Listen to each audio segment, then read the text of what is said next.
Tavera, and I'm going to do a tutorial on general math about lesson 12, representing real-life situations using exponential functions.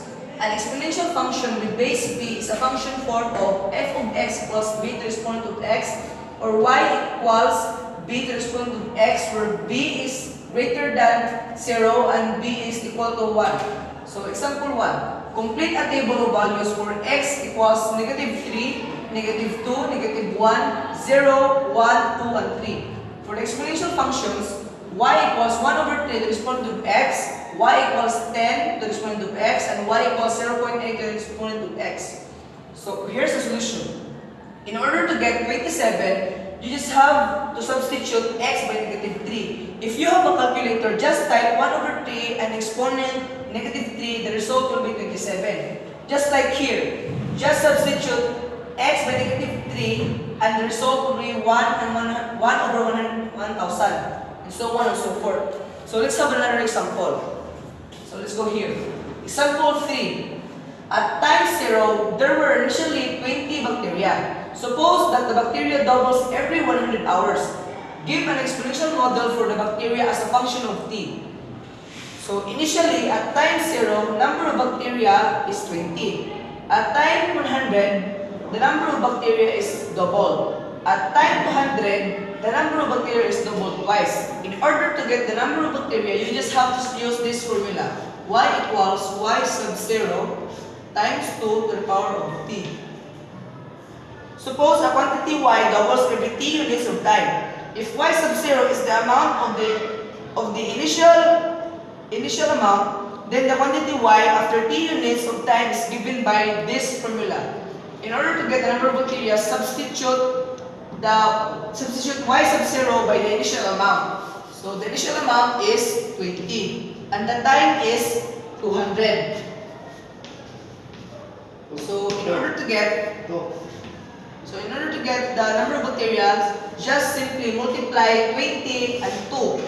Then exponent it to 200 and the result will be 1,600. So that will be the number of bacteria at 200 hours.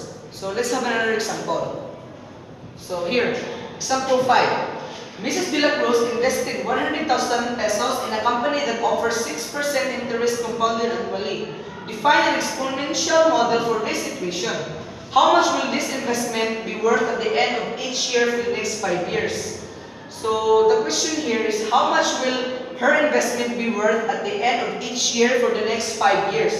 Initially, at time 0, she invested 100,000 pesos.